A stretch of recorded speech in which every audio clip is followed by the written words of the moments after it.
everybody. Welcome back. I'm Taylor, and today we are going to be talking about Netflix's new Bridgerton spinoff, Queen Charlotte. But before we do that, please go ahead and hit that like button, hit that subscribe button, and while you're at it, go ahead and hit the notification bell so you never miss a video here on Critical Commentary. I am so excited to talk about this series with you guys. This show is honestly like a dream come true for me. I was a huge fan of Belle, which came out, I believe, in like the early 2010s. And I actually also read the companion novel to this book. And Belle kind of takes place during the time of Queen Charlotte. And I promise that this will eventually make sense when I get into my video. But I am just starved for historical fiction and historical nonfiction, especially that kind of stuff that centers Black and just POC people. Because, come on, we were here all along. It's interesting to see these people in these roles that I think have been kind of gatekept for such a long time. And this is a little bit difficult of a stance to hold in terms of Queen Charlotte, which I will be getting into. But I just really wanted to say how much I loved this series. I was crying so much during this binge of mine. I think I binged it in like 2 days because there's only 6 episodes, and I just remember feeling like I really wanted more. Like I was craving more story. And I don't know, like I don't necessarily think that there needs to be a second series for, Queen Charlotte, but I just really liked it, and I think that it helped build the world a little bit better. It did make me change my opinion on Lady Danbury, I'm not gonna lie, but messy. I don't care if you're a whore or not a whore. I never called you one. Let's be very clear.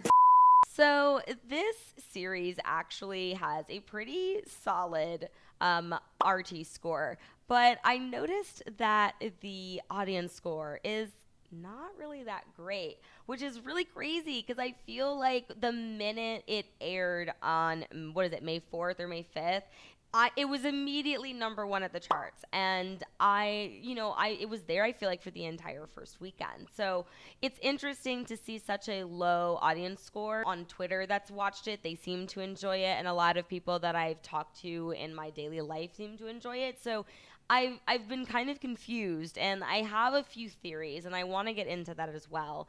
But I do want to just let you know that, because this is like a historical fanfic, we're going to call it that because it's somewhat truthful, but there are a lot of liberties that are taken in this series. So I just wanted to let you guys know that there will sometimes be spoilers related to either the show or to just the real history. So you are forewarned.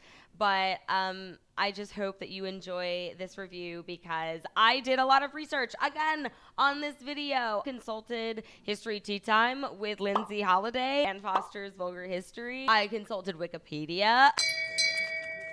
Shame. I'm just joking. Give a brief synopsis of Queen Charlotte. I will just give you a basic understanding of what happens in this series. Queen Charlotte is about a young princess, a young German princess from kind of low gentry who's been chosen to be the wife and queen consort to pretty much one of the biggest kings of England during the 18th century. While the story kind of takes on a doomed, tragic love kind of stance, there is an element of that, I think, in the real George and Charlotte, but I also think to some degree Shonda Rhimes takes a lot of liberties, and that does make for a little bit of messy storytelling once people start deciding to Google and figure out who these people are. And I do wonder if maybe this has something to do with that lower RT audience score.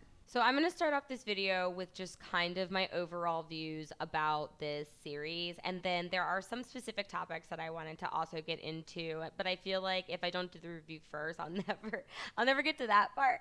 So I wanted to do that first, so bear with me. This is also going to be a messy video. We're going to be taking after Lady Danbury today, and we're leaning into the mess. Like I said before, this was a beautiful, tragic love story. It was so, it just was so manipulative in getting me during the feels. The bed under the bed scene with like that last scene at the end of episode 6 was just it was so good. It was like Pixar level manipulative, and I loved that. I thought that really was just so, it was just such an interesting way to tell this kind of story, simply because, I think that having Queen Charlotte be black coded in this series, they wanted to give her a very like girl boss, yes, but like not in the problematic girl boss way. They wanted her to be a girl boss in the sense that she was a real woman that had flaws, that had insecurities, that had some obstacles, and was able to overcome them and maintain, while it's also, grasping very, delicate power. Power, I think, in court is such a balance, and if it's not well played in terms of the dance that you're playing politically, you could end up like Anne Boleyn or, Catherine Howard, or you could end up like Margaret Beaufort or, Queen Charlotte or Catherine de Medici. I think that like these kinds of women, sometimes are, they range in how they approach power, but I do think that there is something to be said about living in a kind of world where you don't have a voice and you don't have a space to really advocate for yourself, and figuring that out through relationships and through gossip and through that kind of networking that I think is kind of undercut and I think used as a way to demonize female relationships now. I know that's like kind of digressing, but I do think that this has something to do with kind of why I found myself really being drawn into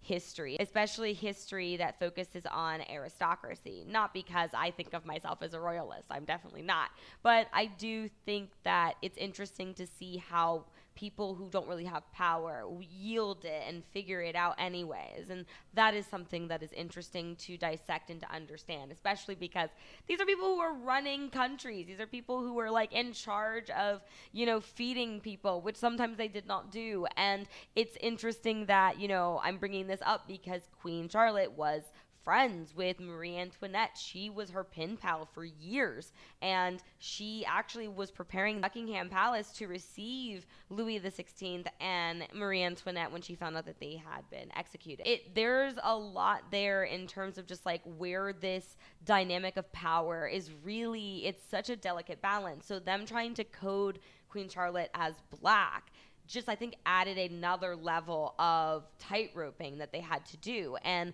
I feel like even though I'm not the biggest fan of Shonda Rhimes, that I really respected this, and I think that this has been a great spin-off to the Bridgerton franchise. But I also feel like to some degree, was it necessary, is kind of, it's keeping us entertained until we get season 3.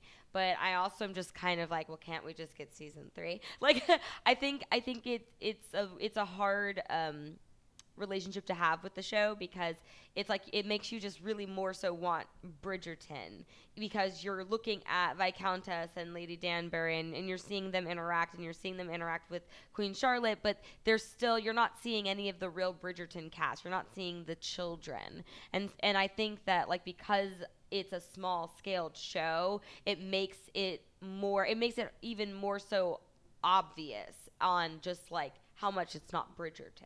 India Armatifio and Corey Milchrist honestly have some of the best chemistry. I remember watching them in the dining room table scene. You know what I'm talking about? And I was like, oh my God. Really nice to see that, even though there are these moments of like really big passion, that we're still kind of maintaining this level of that 19th century like Regency era distance.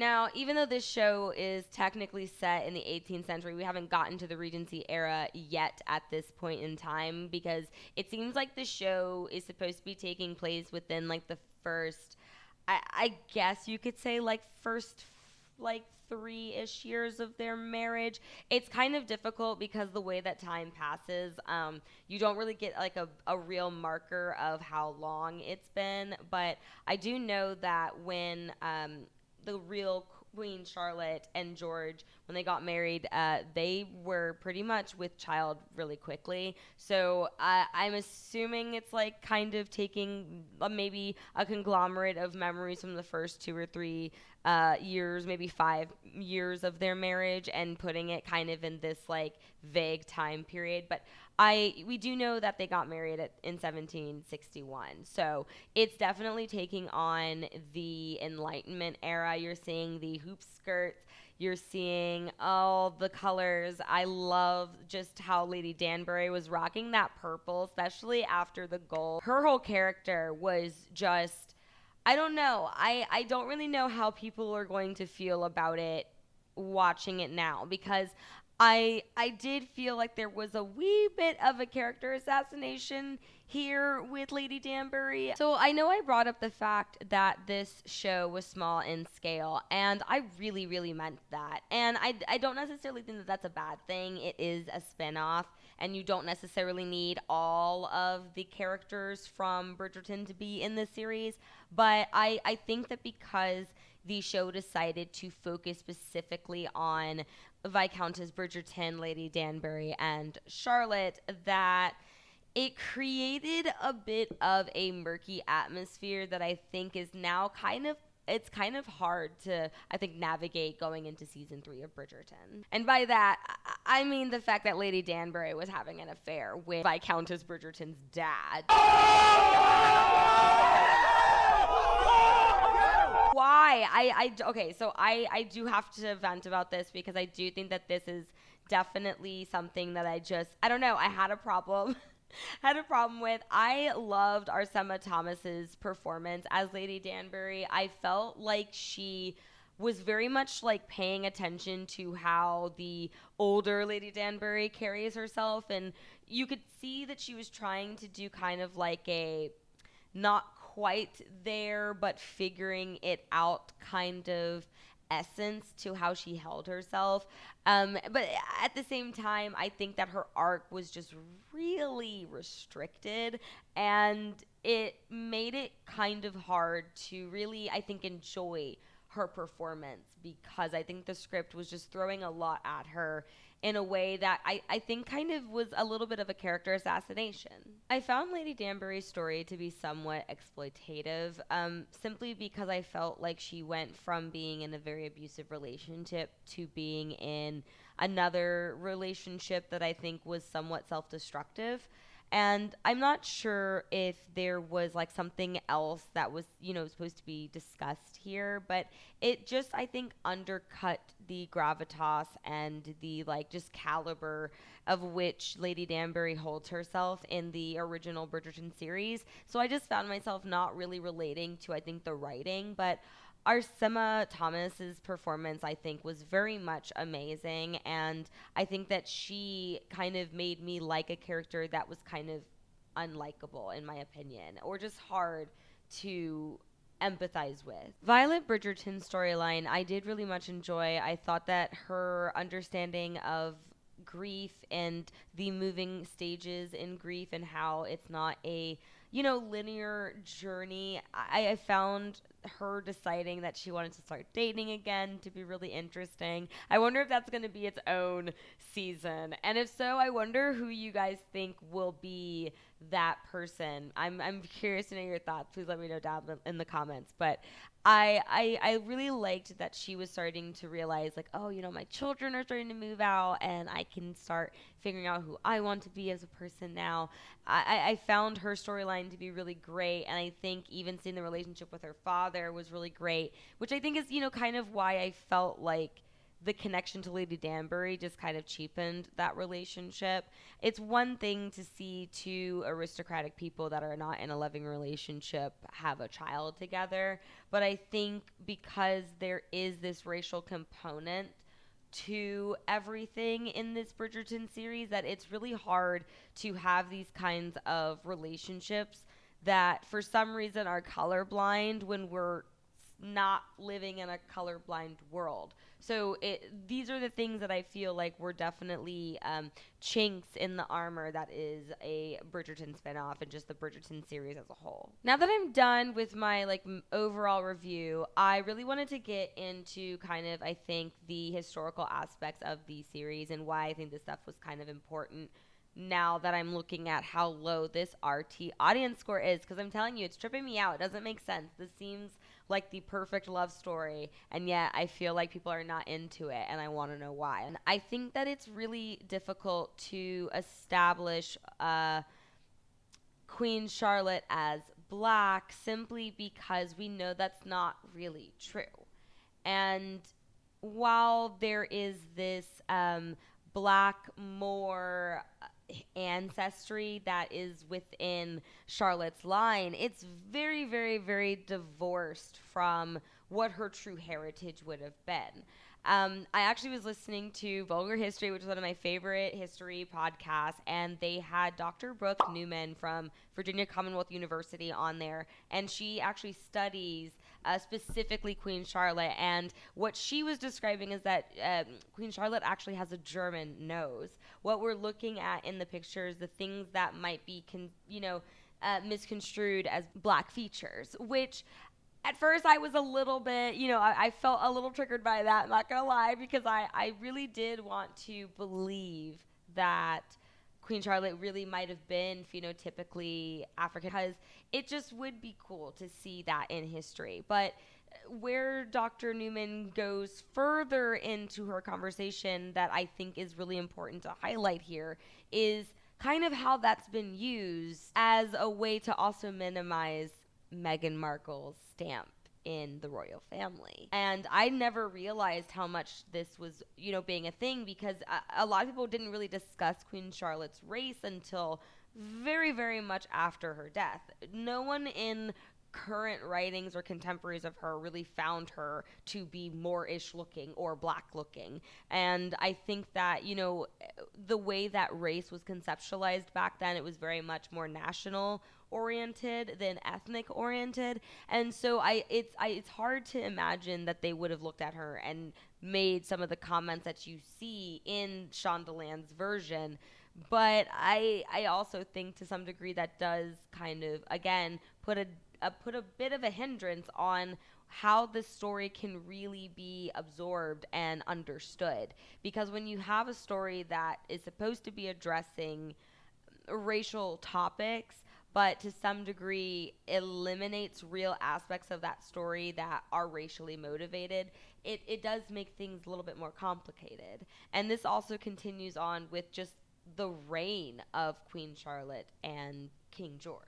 If you haven't seen the movie Belle, I want to say it came out in 2013, but it is about a real British heiress who was called Dido Belle Lindsay, and she was a biracial black woman who grew up under Chief Mansfield, who actually was the chief magistrate and chief barrister for, I believe it was Parliament, during the Somerset case. And the Somerset case is actually so significant to history because this is what kind of made everyone in England think that slavery was over, even though it wasn't, but it did change the zeitgeist and the conversation.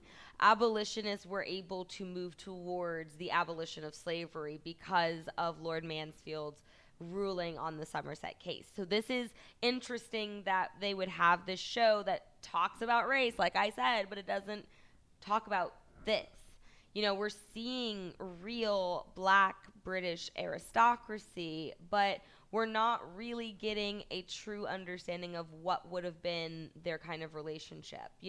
In Dido's movie, it's more about how there is this segregation. She can't sit with certain parts of them at dinner. And this is also fictionalized for that movie as well, because in the companion book, they do talk about the fact that she probably would have had dinner with her actual family together when they were just together, but not in formal settings, of course. So I do think that there is that element of like segregation that you don't see. You do hear that part where Princess Augusta names Lord and Lady Danbury during the wedding, but I think it would have been a little bit more sinister than that. And I think that because Shondaland doesn't address these things, it makes it very difficult to conceptualize the race politics here, because everything is so muddied and so messy, you know? Like, it's just, stressful. Okay. So like I said before, the blackness in the royal family and how this relates to kind of what I was saying with